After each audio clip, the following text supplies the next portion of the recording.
Inspector ने जैसे ही उसे देखा, उसके होंठों पर एक गंदी सी मुस्कान आ गई। कुछ ही मिनटों में वर्दी वालों ने उस लड़की को घेर लिया।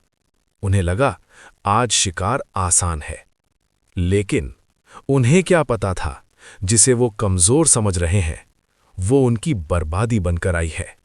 रात के 2 बजने को थे।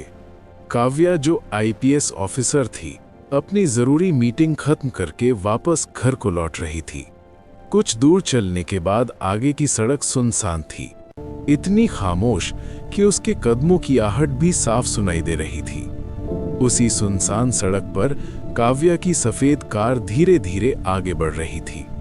आसमान में बादल छाए थे, स्ट्रीट लाइट की पीली रोशनी सड़क पर लंबी परछाइयां बना रही थी। कार से थोड़ी दूर आगे एक पुलिस जीप खड़ी दिखाई दी। जैसे ही काव्या की कार उस जीप के पास पहुंची, अचानक सीटी की आवाज गूंजी और हाथ उठाकर रुकने का इशारा किया गया। काव्या ने कार रोकी। ड्राइविंग सीट पर बैठी काव्या ने शीशा नीचा किया। उसके चेहरे पर थकान थी, मगर आंखों में एक अजीब सी स्थिरता। इतनी रात को कहां से आ रही हो? सामने खड़ा इंस्पेक्टर बोला। उसकी आवाज में पूछताछ कम, तिरस्कार ज्यादा था। ऑफिस से, लड़की ने शांत स्वर में जवाब दिया। इंस्पेक्टर ने टॉर्च की रोशनी उसके चेहरे पर डाली, फिर धीरे धीरे नीचे तक घुमाई। उसकी नजरों में शराफत नहीं थी। ऑफिस? वो हंसा। रात के 2 बजे कौन सा ऑफिस खुला रहता है? दोनों कांस्टेबल भी जीप से उतर चुके थे। वे मुस्कुरा रहे थे, जैसे उन्हें पहले से अंदाजा हो कि आगे क्या होने वाला है।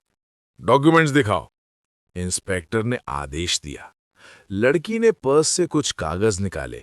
इंस्पेक्टर ने उन्हें हाथ में लिया, बिना देखे ही वापस फेंक दिया। ये सब रहने दो, असली बात बताओ।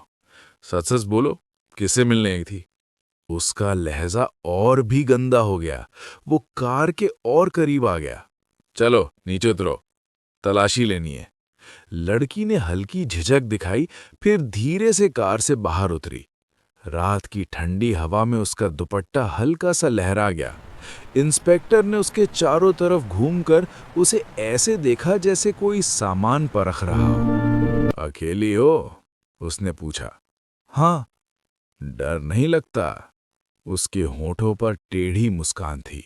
लड़की ने चुप रहना बेहतर समझा, लेकिन इंस्पेक्टर ने अचानक उसका बाजू पकड़ लिया। पकड़ में ताकत थी और इरादों में गंदगी। चारों तरफ अंधेरा था, हवा भी जैसे थम गई थी।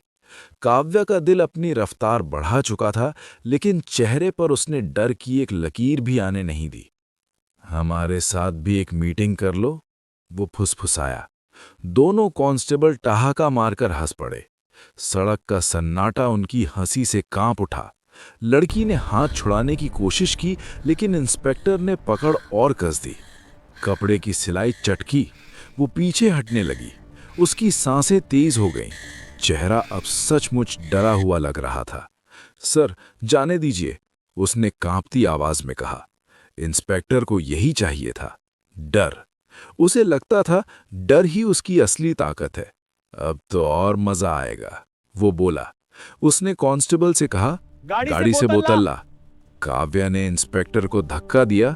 रात की सन्नाटे भरी सड़क पर वो नंगे पांव दौड़ने लगी। पीछे पीछे इंस्पेक्टर पागलों की तरह गालियां बकता हुआ उसका पीछा करने लगा।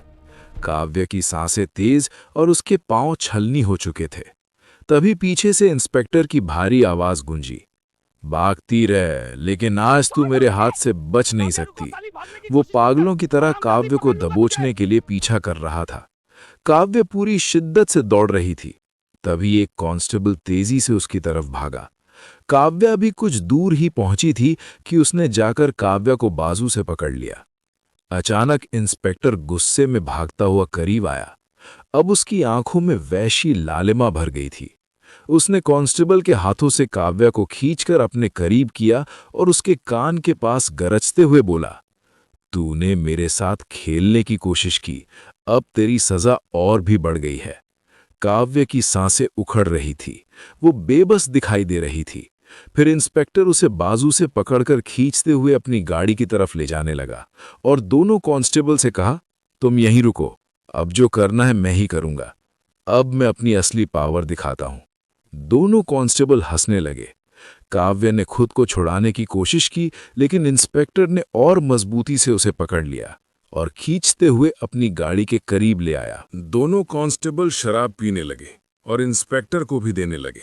इंस्पेक्टर ने ढक्कन खोला और आधी बोतल सीधे उसके कपड़ों पर उंडेल दी। शराब की गंध हवा में घुल गई। लड़की घबरा गई। वो सचमुच कांप रही थी। मत कीजिए, प्लीज, पियो। इंस्पेक्टर ने बोतल उसके हाथ में थमाई। वरना हम पिलाएंगे। उसने कुछ पल तक विरोध किया, फिर जैसे हार मान ली।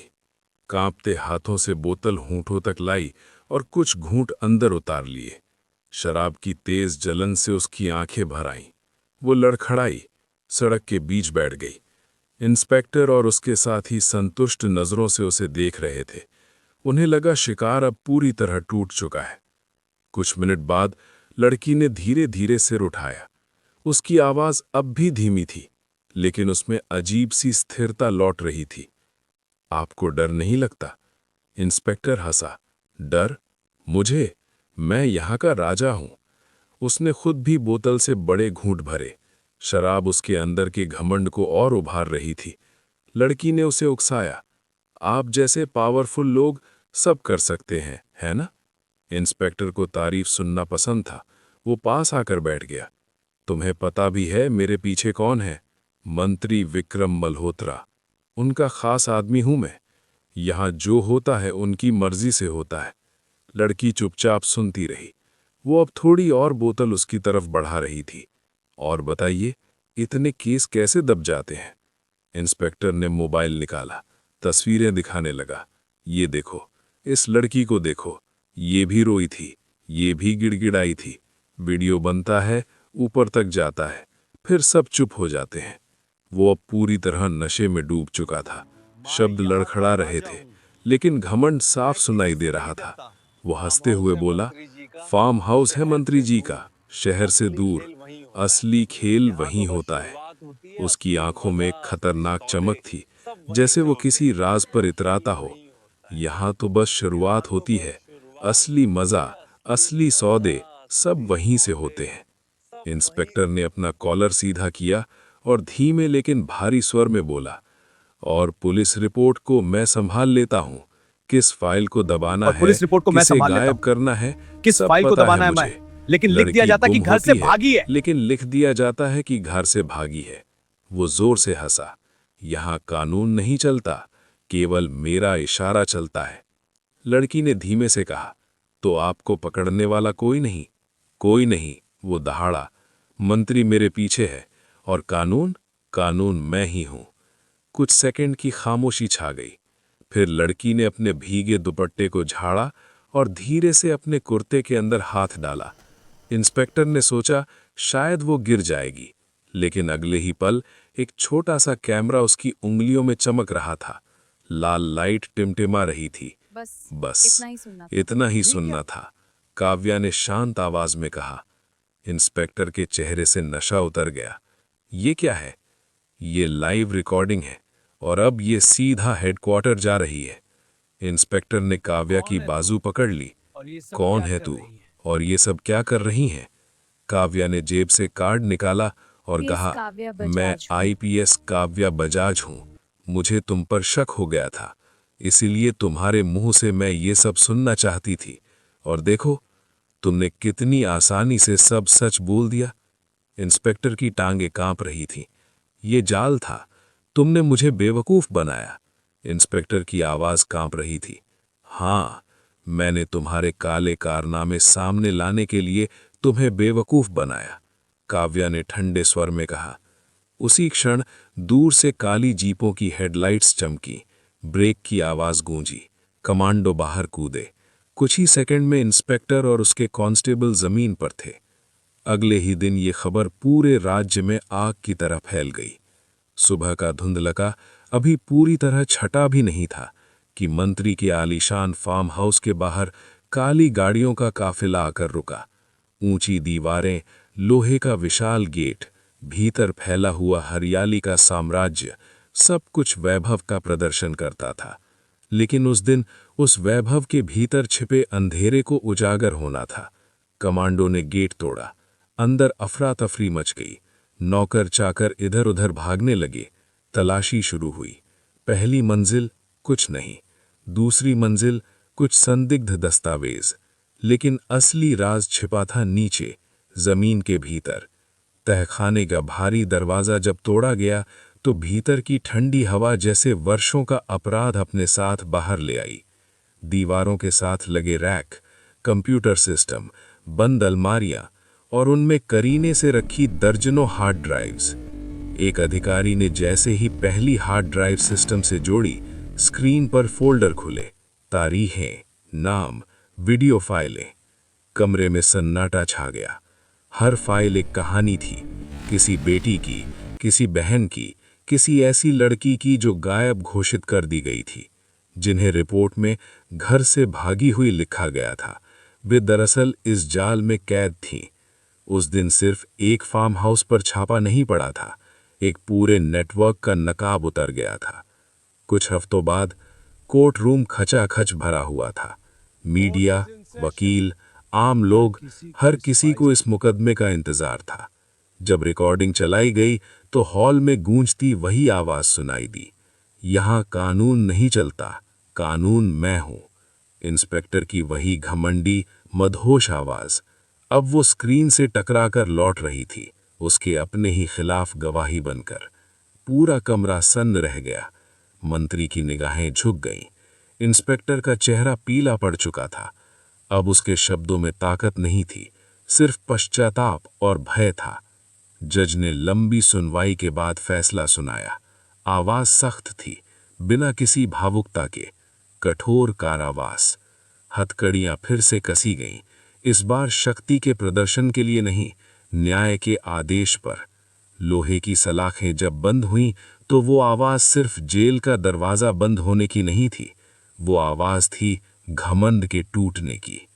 कोर्ट से बाहर निकलते समय शाम ढल रही थी। आसमान हल्के सुनहरे रंग में रंगा हुआ था। काव्या सीढ़ियां उतरते हुए कुछ पल के लिए ठिठकी। उसने सिर उठाकर आसमान की तरफ देखा। अगर उस रात वो सचमुच डर जाती, अगर उसने अपनी आंखों में दिखते भय को सच में अपनी हार बना लिया होता, अगर उसने खुद को शिकार बनने का अभिनय न किया होता, अगर उसने जोखिम उठाने की हिम्मत न दिखाई होती, तो शायद आज भी वही फार्म हाउस चमक रहा होता, वही हार्ड ड्राइव्स बंद अलमारियों में छिपी होती, वही लड़कियां लापता लिखी जाती और वही आवाज गूंजती, कानून मैं हूं। लेकिन उस रात एक फैसला लिया गया था, डर के आगे झुकने का नहीं, डर को हथियार बनाने का। उस रात सड़क पर कोई लड़की नहीं गिरी थी। गिरा था घमंड, गिरा था वो भ्रम कि सत्ता ही कानून है, गिरा था वो अहंकार जो खुद को अजेय समझता था। और जिसने उसे गिराया वो कोई साधारण नाम नहीं था, वो नाम था काव्या। एक लड़की नहीं, एक साहस, एक योजना, एक चेतावनी कि जब न्याय जागता है तो सबसे ऊंची कुर्सियां भी कांपती हैं।